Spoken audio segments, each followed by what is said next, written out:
এই ছবিগুলো দেখার পর অনেকেই আমাকে জিজ্ঞেস করেছিল যে এটা কিসের ফটোশ্যুট। তো সেটা জানানোর জন্য এই ভিডিওটা আমি আজকে বানাচ্ছি।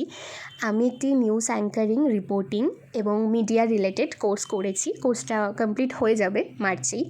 তো সেই কোর্সের ওখান থেকেই আমাদের এই ফটোশ্যুটটা অ্যারেঞ্জ করা হয়েছিল। আমরা যারা মিডিয়াতে কাজ করতে চাই, মিডিয়াতে আমাদের সিভি জমা দিতে হবে এবং সেই সিভির সাথে যে ছবিগুলো লাগবে সেগুলো কিন্তু নর্মাল ছবি হলে হবে না, একদম ডিফারেন্ট ছবি হবে। যেরকম তোমরা দেখতে পাচ্ছ, মিডিয়া পার্সনরা যেরকম মেকআপ করে, হেয়ার করে, সেরকমভাবেই মেকআপ হেয়ার করিয়ে সেইভাবে ছবি তোলা হবে এবং এটা তারই ফটোশ্যুট ছিল। আমাদের একদম মিডিয়া পার্সনের মতোই মেকআপ এবং হেয়ার করিয়ে ছবি তোলা হয়েছিল।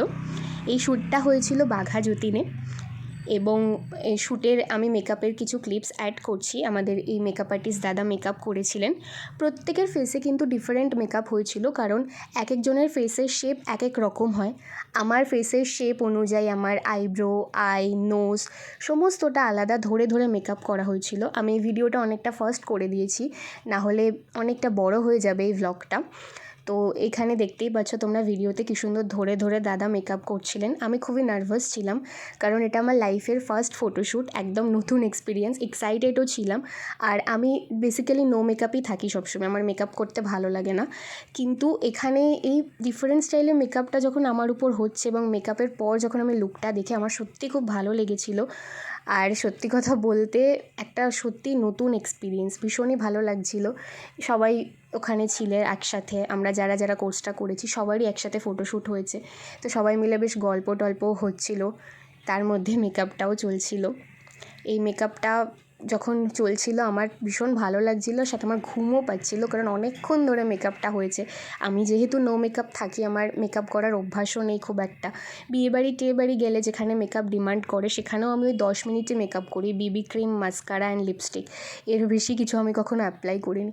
তো আমি পরে নিজেও ভিডিওটা এখন ভয়েস দিতে দিতে দেখছি যে বাপরে, কত ধৈর্য ধরে দাদা কত কিছু অ্যাপ্লাই করে মেকআপটা করেছিলেন। আমিও অনেক ধৈর্য ধরে বসেছিলাম। এই যেখানে আমার আইটা হচ্ছে এবং আমার চোখে একটু সেন্সিটিভ আই, তো চোখে জল চলে এসেছিলো আই মেকআপটা করার সময়। কাজল পরার সময় তো আমার সবথেকে বেশি কষ্ট, কারণ আমার চোখটা ভীষণই সেন্সিটিভ। আমি যার জন্য লেন্সও পরতে পারি না। তো সেই কারণে এই চোখের মেকআপের সময় বারবার টিস্যু পেপার দিয়ে চোখটা মুছছিলাম। তারপর দাদা খুব সুন্দরভাবেই মেকআপটা করেছে। আমার চোখের জলটা পড়ে যাতে মেকআপটা নষ্ট না হয় সেদিকেও খুব ভালো করেই নজর রেখেছিলেন দাদা।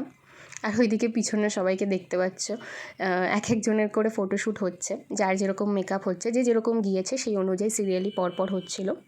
এবার আমার লিপস্টিক হচ্ছিল, প্রায় শেষের পর্যায়ে চলে এসেছিলো মেকআপটা এবং খুব সিম্পলের উপরই মেকআপটা হয়েছিল এবং খুব ভালোই লাগছিল আমাকে মেকআপের পরে। এবার আমি বসে পড়েছিলাম হেয়ারে। এই দিদি আমাদের হেয়ারস্টাইল করছিলেন। হেয়ারস্টাইলটাও কিন্তু এক একজনের এক এক রকম, যার ফেস যেরকম সেই অনুযায়ী হবে। সবাইকে তো আর একরকম মেকআপ হেয়ার করলে ভালো লাগে না, তো যাকে যেরকম ভালো লাগবে সেই রকমভাবেই মেকআপ হেয়ার করা হয়েছিল। আমার ফেসে যে স্টাইলটা যাবে সেই স্টাইলটাই করা হচ্ছিল হেয়ারে। এবং আমার আগে অনেক লং হেয়ার ছিল, যারা আমাকে আগে থেকে দেখো ফেসবুকে বা বিভিন্ন জায়গায় দেখেছো, তো সেটাই দিদিকে ছবি দেখিয়েছিলাম এই হেয়ার স্টাইলের দিদিকে। তো দিদি সেটাই বলছিলেন যে তুমি কেন হেয়ার কাট করলে, কেন এত সুন্দর চুল কেউ নষ্ট করে। তো যাই হোক, এখন আমার হেয়ার তো আর আগের হেয়ারটা নেই। আমারও সেটাই মনে পড়ছিল যে সত্যি তখন একটু ঝোঁকের বসে হেয়ার কাটটা করেছি। তবে এটাও ঠিক যে যতটা লেন্থ সামলাতে পারবো ততটা হেয়ারই আমার মনে হয় রাখা উচিত। বেশি আমার অনেক লম্বা চুল ছিল, যারা দেখেছো তারা জানো। সবাই আমাকে জিজ্ঞেস করতো হেয়ারের সিক্রেট, তো কিন্তু সামলানোটা একটু ডিফিকাল্ট হয়ে যাচ্ছিলো, সেই জন্য হেয়ার কাট করা।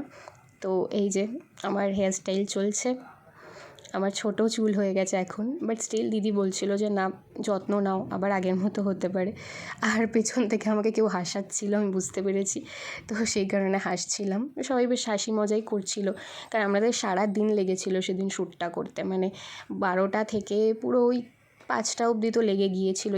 এতজন গিয়েছি, সবার এক এক করে মেকআপ হচ্ছে, হেয়ার হচ্ছে, তারপরে ফটোশ্যুট হচ্ছে এবং ক্যামেরার সামনে দাঁড়িয়ে ফার্স্ট ছবি তোলা, এরকমভাবে। নর্মালি তো আমরা ছবি তুলেছি, তো অনেকটাই টাইম লেগেছিলো। আর এই যে আমার হেয়ার কমপ্লিট হয়ে গেছে, আর এই যে আমার ফাইনাল লুক। এই ছবিগুলো আমি ফার্স্টে দিয়েছিলাম। তো আশা করি সবাইকে আমি ইনফর্ম করতে পারলাম এটা কিসের ফটোশ্যুট ছিল। Thanks for watching.